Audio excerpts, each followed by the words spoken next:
Boa noite, meus amigos, voltando com mais um vídeo aqui no canal. Meus amigos, hoje eu gostaria de falar sobre o amor ao próximo, sobre o verdadeiro significado, o que de fato significa amar o nosso próximo, tá certo? Gostaria de convidar você aí, que me ouve, a abrir sua Bíblia no Evangelho de Mateus, capítulo 22, versículos 37 até o versículo 39, que diz o seguinte, diz assim: Jesus lhe disse: amarás o Senhor teu Deus de todo o teu coração, de toda a tua alma, de todo o teu pensamento. Este é o primeiro e o grande mandamento. O segundo mandamento, semelhante a este, é: amarás o teu próximo como a ti mesmo. Meus amigos, eu quero ficar só com essa parte do versículo 39, que é: amarás o teu próximo como a ti mesmo. Então, meus amigos, no vídeo de hoje eu queria falar sobre o verdadeiro significado do amor ao próximo, tá certo? O que significa de fato amar o nosso próximo. Gostaria também de convidar você a me acompanhar aí no Evangelho de Marcos, Evangelho de Marcos, capítulo 12, versículo 31. Evangelho de Marcos, capítulo 12, e versículo 31, tá certo? Então, Marcos 12, 31, diz o seguinte: o segundo semelhante a este é: amarás o teu próximo como a ti mesmo. Não há outro mandamento maior do que estes. Então, não existe nenhum mandamento maior do que amar a Deus e amarmos o nosso próximo como nós amamos a nós mesmos. Então veja que Jesus diz que não existe nenhum mandamento que seja maior do que esses dois mandamentos. O interessante, meus amigos e meus irmãos, é que esses dois mandamentos não podem ser divididos. Tá certo? Como assim não pode ser dividido? Não são mandamentos diferentes? São. Amarás o seu Deus é um mandamento, e amarás o próximo é um outro mandamento, é o segundo mandamento. Como ele está dizendo aqui, o segundo semelhante a este, que é semelhante. Amar a Deus e depois amar o próximo. Só que esses dois mandamentos não podem ser divididos. Por quê? Porque se eu de fato amar a Deus, preste bem atenção no que eu vou falar essa noite. Se de fato eu amo a Deus, automaticamente eu vou conseguir, ou pelo menos eu deveria amar o meu próximo, tá certo? Uma outra coisa, não tem como eu amar o meu próximo se primeiro eu não amar a Deus. Então eu quero que você coloque isso no teu coração, meu amigo, meu amado, meu irmão. Vou repetir, se eu de fato amo a Deus, não tem como eu não amar o meu próximo, tá certo? E não existe possibilidade nenhuma de eu amar o meu próximo se primeiro eu não amar a Deus. Por isso que esses mandamentos não podem ser separados, eles estão juntos. Amarás o teu Deus e amarás o teu próximo como você ama a ti mesmo. Então, por que eu estou dizendo essas coisas? Eu estava hoje à tarde, eu não vou citar o nome, mas você que estava comigo hoje à tarde, vocês dois, se ouvirem e assistirem esse vídeo, vocês vão saber que eu estou falando de você, que estiveram aqui em frente à minha casa dessa quinta-feira, tá certo? No dia 22, que é hoje, dia 22 de setembro de 2022. Então nós estávamos falando sobre vários assuntos da Bíblia, falando sobre igrejas, e veio também assunto semelhante a esse sobre o nosso próximo. Então, o que acontece hoje? Então hoje nós pregamos o Evangelho da Graça, a salvação da graça, e muitas vezes nós esquecemos de amar o nosso próximo. Nós temos esquecido de fazer boas obras. Então, o que acontece hoje? Em que a igreja tradicional peca hoje? Em ficar pregando a salvação pela graça, esquecer que nós devemos fazer boas obras. Não tem como você ser salvo pela graça de Deus e automaticamente não ser impulsionado a fazer boas obras. O que acontece é que a igreja em si tem deixado de ensinar os seus membros a praticar as boas obras, a amar o seu próximo. E quem é o nosso próximo? Nosso próximo, existem vários tipos de próximo, quero que você entenda também. Nosso próximo, os primeiros próximos que nós temos são a nossa família. Nosso pai, nossa mãe, nossos irmãos na carne, nossos filhos, parentes, tio, primo, sobrinho, esses são nossos próximos. Nós temos nossos irmãos na fé que também é nosso próximo. Nós temos as pessoas que estão em nossa volta que também são nosso próximo. E temos aquelas pessoas que até nos odeiam, mas que também são chamados pela Bíblia de nosso próximo. Então por isso que nós temos que amar ao nosso próximo. Então hoje, como disse, nós falamos muito da salvação pela graça e nós esquecemos de amar o nosso próximo, de praticar as boas obras ao nosso próximo. Então, repetindo o que eu já falei, você que está essa noite me assistindo, preste atenção que eu vou repetir mais uma vez, porque nunca é demais repetir. Esses dois mandamentos não podem ser separados, que é amar a Deus sobre todas as coisas e amar o próximo como a ti mesmo. Estou dando um resumo aqui dos dois, juntando os dois. Como eu disse, se você ama a Deus, automaticamente você amará o seu próximo, certo? E se você não amar o seu próximo, significa que você não ama Deus.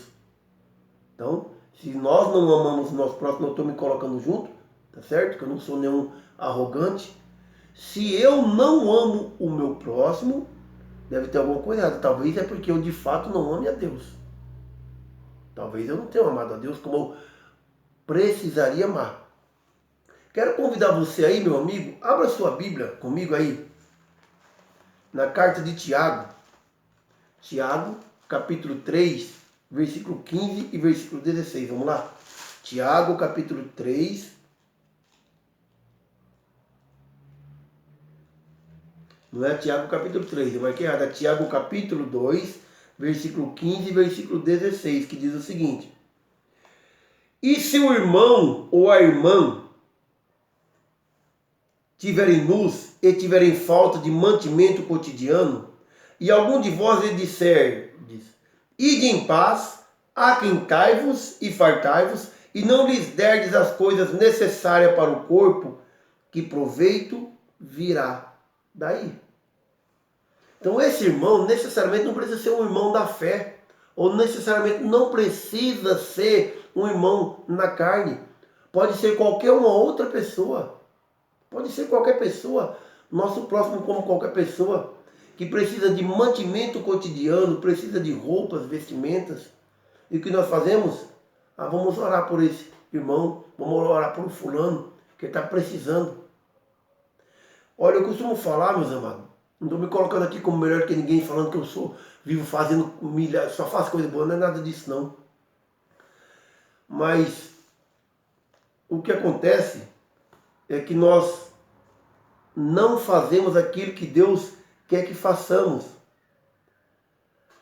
Muitas vezes nós sabemos que uma pessoa precisa, eu achei a palavra correta agora para encaixar, de um prato de comida, que é a coisa mais simples que pode existir.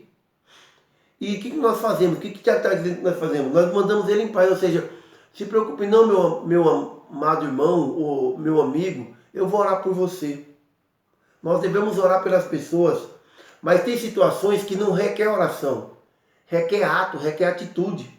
Eu posso orar por essa pessoa sim, mas primeiro eu preciso matar a fome dela. Preciso matar a fome dela, porque pode ser que amanhã ela não esteja mais viva. E o que vai adiantar essa oração? Então, ore por ela, mas primeiro mate a fome dessa pessoa. Então, não adianta nós despedirmos essas pessoas em paz. Então, conversando com esses amados irmãos que estavam me visitando hoje, nós conversamos sobre assuntos semelhantes a esse, e eu usei uma ilustração que é, o que acontece? Meus amigos, meus irmãos, se nós formos ensinados a fazer o que é certo, a chance de fazermos errado já é 50%. E se nós não formos ensinados ou não ensinarmos a praticar aquilo que é certo e correto para Deus, a chance de fazer errado é quase que 100%. Tá certo? Então nós devemos aprender o que é a coisa certa. Então, o que eu estava falando? O que acontece? Nós estamos em casa, todo vestido, agasalhado, todo bonitinho, barriguinha cheia, a panela de carne, cheia de carne em cima do fogão, quentinha, e alguém bate a nossa porta e nos pede algo. E a minha panela está cheia de carne, vou me usar como exemplo. E me pede alguma coisa, e o que eu falo? Não tenho nada para te dar hoje. Eu não tenho nada. E já fecha o portão e a pessoa vai embora com fome. Nós somos capazes, nós cristãos, nós que dizemos crentes, salvos pela graça, que achamos que não precisa fazer boas obras, nós somos capazes de fazer isso. Somos capazes. E nós dizemos que amamos a Deus. Mas não existe possibilidade nenhuma de alguém amar a Deus se não amar ao próximo. Quero convidar você ainda a abrir sua Bíblia em 1 João, se você está bem aí perto, se você estiver me acompanhando. Em 1 João capítulo 3 e versículo 17, diz o seguinte: quem, pois, tiver bens do mundo, deste mundo, e vendo seu irmão, que é o seu próximo também, necessitado, e lhe cerrar as suas entranhas, como estará nele o amor de Deus? Se eu despeço alguém vazio, como o amor de Deus pode estar em mim? Eu estou sendo hipócrita. Não tem como amar a Deus e não amar o meu próximo. Esses dois mandamentos estão ligados um ao outro, pela lei de Deus. Mas o que eu faço? Eu digo que eu amo a Deus e eu despeço o próximo vazio. Quero convidar você ainda a abrir comigo aí em 1 João, vá agora para o capítulo 4. Capítulo 4 e versículo 20 de 1 João, que diz o seguinte: se alguém diz, eu amo a Deus e odeia o seu irmão, ele é mentiroso, pois quem não ama ao seu irmão, o qual viu, como pode amar a Deus a quem não viu? Irmão aqui também é próximo. Se eu não consigo amar o meu irmão, se eu não consigo amar o meu próximo, se eu não sou capaz de dar um prato de comida para o meu próximo, como é que eu amo a Deus? Isso nada mais é do que hipocrisia. Então, conversando com irmãos hoje aqui, em frente à minha casa, então eu estava falando exatamente isso. Não vou dar o nome desses dois irmãos, mas se você tiver, meu amado, assistindo esse vídeo hoje, você sabe que eu estou falando de vocês, tá? Então, nós não fazemos nada. Somos salvos pela graça, esquecemos as boas obras. O que mostra que alguém é salvo pela graça é as boas obras, é o fruto que ele pratica, é o fruto que ele produz. É por isso que eu estava dizendo a esses dois irmãos que o que acontece? Naquele dia diante de Deus, muitos terão surpresa. Muitos vão ficar surpresos com o que vai acontecer. Porque Jesus vai chamar um grupo de pessoas e vai dizer, vinde comigo, benditos do meu Pai. Porque eu tive fome, vocês me deram de comer. Eu tive sede, vocês me deram de beber. Eu estava nu, vocês me vestiram. Eu fui forasteiro, vocês me hospedaram. Eu estava na prisão e vocês me visitaram. E essas pessoas vão ficar sem entender, porque elas vão dizer, ué, mas quando é que nós fizemos isso? Jesus vai dizer, quando você fez ao seu próximo, a um dos pequenos. E aquelas pessoas que achavam, aquelas pessoas mais corretas aqui na terra, que eram salvos pela graça, sem nunca praticar uma obra boa, sem ter amor ao próximo, sem nunca ter dado uma bolacha seca para o seu irmão, para o seu próximo comer, que vai achar que vai estar diante de Deus, Jesus vai dizer para ele, afastai-vos de mim, afaste-se de mim, porque eu tive fome, você não me deu de comer, tive sede, você não me deu de beber, eu estava nu, você não me vestiu, eu fui forasteiro, você não me hospedou, eu estava preso e você não me visitou. Eles vão falar, mas não? Quando isso? Quando você deixou de fazer a um desses pequeninos, quando você deixou de fazer ao próximo, você deixou de fazer a mim. E essas pessoas vão ser surpresas. Lembra que naquele dia as pessoas vão dizer, Jesus, eu fiz várias coisas em teu nome. E ele diz, aparta de mim, maldito. Eu não tenho nada contigo. Então vai ser assim naquele grande dia. Veja que lá em Atos dos Apóstolos diz que as pessoas tinham tudo em comum. Vendiam as suas propriedades e dividiam entre os irmãos segundo a necessidade que cada um tinha. Isso é amar ao próximo. Isso é amar ao próximo. É sentir compaixão das pessoas. É sentir a dor das pessoas, que é o que Jesus fazia. Por que Jesus amava o próximo? Porque ele sentia compaixão das pessoas. Ele sentia a mesma dor. Se alguém tivesse fome, ele sentia fome. Na multiplicação dos pães, ele diz: as pessoas estão comigo há 3 dias e eu não quero que elas fiquem com o estômago vazio. Eu não quero despedi-las com fome para elas não padecerem. Então isso é amar ao próximo. Esse é o verdadeiro conceito de amor ao próximo. E por que nós temos um coração tão duro? Porque nós não fomos ensinados como nós devíamos ser ensinados. Se nós fôssemos ensinados da maneira correta, talvez nós teríamos um coração um pouco mais mole. Não estou falando isso para você que pense que meu coração é manteiga, não. Eu também tenho um coração duro. Nós precisamos mudar. Então, desde já agradecer a você que é inscrito aqui no canal, você que me assistiu até agora. Se você gostou do vídeo, deixe seu joinha, seu like de gostei aí. Faça seu comentário, compartilhe o vídeo, para que o YouTube entenda que você está gostando e passe a outras pessoas. E você que não é inscrito no canal, se inscreva. E você que já é inscrito, meu amigo, deixe seu like aí também de gostei, tá certo? Faça seu comentário. Forte abraço a todos. Deus abençoe a vida de cada um.